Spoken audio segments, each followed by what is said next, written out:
Vamos agora falar sobre cada uma das etapas do nosso método Petra, e ver como você vai esculpir na sua memória o conteúdo do seu edital. Lembrando que esse método serve para qualquer tipo de estudo. Se você vai fazer um concurso, prova objetiva, prova discursiva, você vai sempre utilizar essas etapas: planejamento, estudo, treino, revisão e avaliação.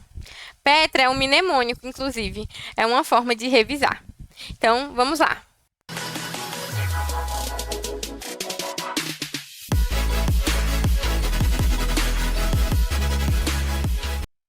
Vamos falar, gente, sobre a etapa de planejamento. Na etapa de planejamento, o primeiro passo que você tem que fazer é escolher um alvo. No caso aqui, o nosso alvo já está escolhido, né? A gente vai fazer concurso da FAGEFOR. Depois de escolher o alvo, você vai estudar esse alvo, porque o seu objetivo é o quê? Acertar o meio do alvo. O nosso objetivo é colocar a flecha aqui, certo? Então, você precisa estudar esse alvo. Vamos ver o que é que a gente já tem sobre o nosso edital da FAGEFOR. Então, ele está no status publicado. Então, o edital já está publicado. A prova já tem data definida. 14 de abril está chegando. A banca que vai executar o certame, a IBFC, também já foi definido, né? Inscrições já estão abertas, já iniciaram. Inclusive, marca aí. Vocês já fizeram a inscrição de vocês? As etapas são provas objetivas e de títulos e experiência, né? Os títulos e experiências são... É uma etapa fundamental. Ah, eu não tenho títulos, eu não vou fazer a prova. Não. Primeiro, porque é um edital com muito número de vagas, né? Muitas vagas. E segundo, porque se você for muito bom, gente, na prova objetiva, não tem título que vá tirar a sua vaga. Então, o negócio é, se você não tem título, você estuda bastante para tirar uma nota alta na parte objetiva. Se você quiser ficar bem colocado, né? Então, o título ajuda? Claro, ajuda, a experiência ajuda, mas não é uma coisa que é fundamental. Se você não tem título, mas você vai muito bem na prova, você também pode conseguir a sua aprovação, dentro do número de vagas. Com relação às disciplinas, a gente tem a disciplina de português, que vão ser 10 questões. Essa disciplina vale 15 pontos. A gente tem legislação do SUS, que é nosso curso. São 10 questões, vale 15 pontos. Raciocínio lógico matemático, são 10 questões, vale 10 pontos. A específica são 20 questões, vale 40 pontos. O que é que quer dizer, Paula, isso? Quer dizer que as disciplinas têm pesos diferentes. As questões que valem mais pontos, ela tem um peso maior. As questões que valem menos pontos, que no caso aqui é raciocínio lógico, ela tem um peso menor, de 1. Isso é importante por quê? Porque, às vezes, um candidato, ele tira menos questões que você, ele faz menos questões que você, porém, ele faz mais de específica, que vale 2 pontos. Então, ele acaba passando na sua frente. Ou você vai melhor em específica e, por exemplo, não vai tão bem em raciocínio lógico, mas você consegue passar porque a específica, a legislação do SUS, ela tem uma pontuação maior. Lembrando, gente, que lá no edital ele também tem falando da pontuação mínima em cada uma das provas. Então, conhecimentos gerais, que é português, legislação do SUS e raciocínio lógico, se não me engano, se não me falha a memória, vocês têm que fazer 12 pontos. E já de específica também, no mínimo 12 pontos. Então, se não atingir nem o mínimo esperado, aí já é eliminado de cara. Se atingir o mínimo, mas não ficar dentro do número de vagas, de cadastro de reserva, as vagas que vão passar, além das vagas que já foram publicadas, tem as vagas de cadastro de reserva. Então, se você não conseguir, se você atingir o mínimo, você vai para essa segunda etapa, né? De ver se entra nas vagas de cadastro, mais cadastro de reserva. Se não, aí você é eliminado. Mas se der, aí você fica no cadastro de reserva ou você pode ficar dentro das vagas. São essas as possíveis classificações. E como eu vou me planejar? Gente, essa é a reta final, certo? Se você nunca estudou para concurso, eu tenho que dizer para você que estudar cansa. Cansa bastante. Estudar, ele tira uma energia que você não sabe de onde ela está saindo. Ela está saindo aqui pelos seus poros. Então, gente, Quando você não tem esse hábito de estudar, você passar 3, 4 horas assistindo vídeos é muito cansativo. E o que é que faz isso? Quando você se cansa, seu cérebro cansa, ele não absorve o conteúdo. Então, Paula, adianta eu estudar 8 horas por dia? Adianta, se você tiver condicionamento para isso. Por quê? Senão você vai só se cansar, você vai ficar enfadado, seu cérebro não vai conseguir acumular essa informação e você vai perder tempo.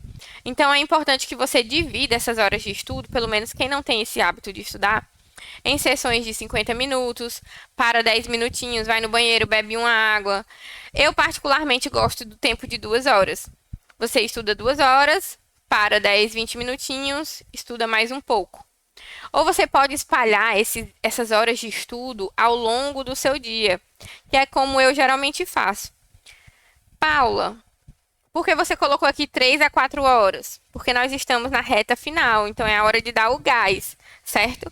Então, você pode, por exemplo, se você acorda cedo ou passar a acordar 1 hora mais cedo, já inclui aí o hábito de estudar, revisar. Você pode utilizar essa 1 hora assim que acorda para fazer a revisão do dia anterior, do assunto do dia anterior.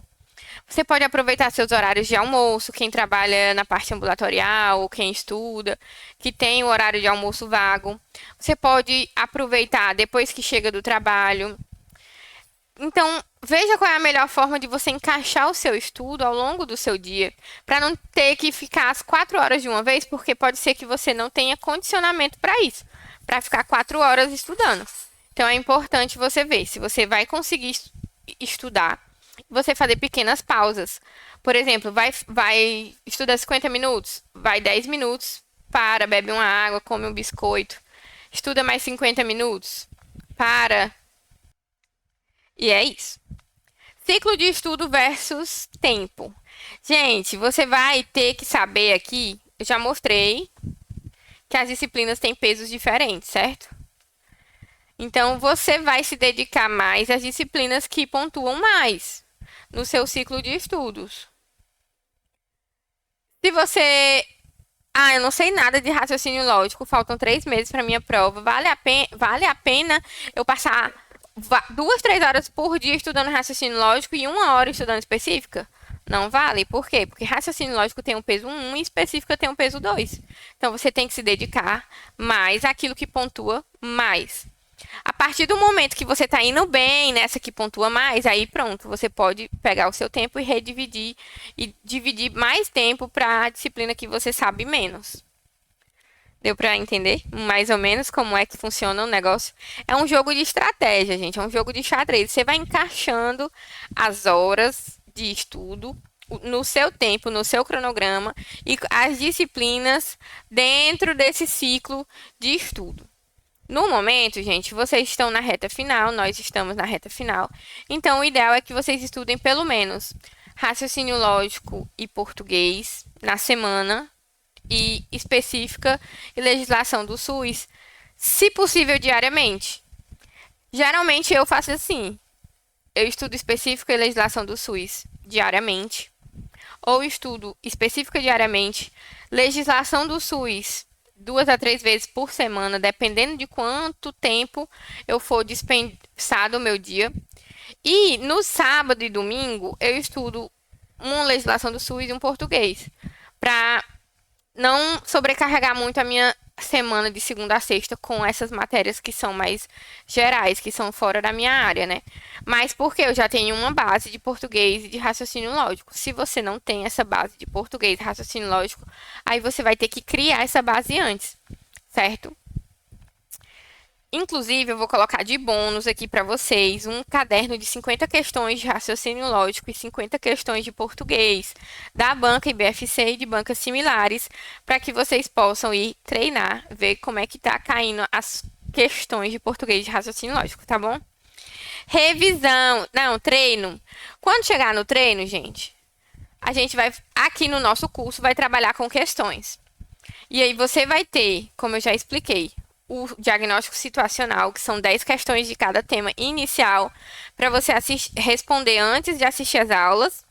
vê qual é o percentual que você acerta, e aí você vai ter um caderno suplementar de questões sobre essa temática para você fazer depois das aulas. Ao longo da semana, você vai revisar o que a gente viu nas aulas com esse caderno suplementar de questões. E a avaliação, a revisão, que ela é espaçada, eu recomendo, gente, que a revisão ela seja feita pelo menos no dia seguinte. Então, hoje eu estudei Lei 8080/90. Amanhã eu vou responder questão da Lei 8080/90. Então, eu vou fazer uma revisão de 24 horas. Por quê? Já foi feito um estudo que o nosso conhecimento ele cai à medida que o tempo passa. Então, quando você revisa, o que é que acontece? A curva que estava caindo volta a subir. E aí, você mantendo esse conhecimento sempre na curva em cima, esse conhecimento vai para sua memória de longo prazo. Então, revisa no dia seguinte. E eu separo um dia na semana para fazer revisão geral do que eu estudei na semana. Por exemplo, um sábado ou um domingo. Nesse domingo eu vou deixar para revisar, responder questão, ou flashcard, de tudo que foi visto na semana. A gente aqui no curso vai ter a revisão concentrada, que é uma revisão de bloco. Nós vamos ter duas, do bloco 1 e do bloco 2. E a gente vai ter uma revisão global, que é ao final do curso, uma revisão com todo o conteúdo do curso. A avaliação. A avaliação é um percentual de acerto. Você vai monitorar como está o ganho de conhecimento, o seu ganho de conhecimento. Então, no começo eu fiz o diagnóstico situacional, eu estava acertando 4 questões de história do SUS. 4 questões. Agora, eu assisti às aulas e eu fui responder 10 questões lá do meu caderno suplementar. E eu já acertei 6 questões. Quer dizer o quê? Que meu percentual de acerto passou de 40% para 60%. Então, melhorou. Qual vai ser nosso objetivo? 80%. Então, o objetivo no final do curso é que você acerte 80% de cada disciplina, certo? De cada temática que a gente for estudar. Porque aí, no final, a gente vai fazer uma revisão global e espera-se que você atinja 80% também. Esse é nossa meta. Então, vou continuar o vídeo no próximo...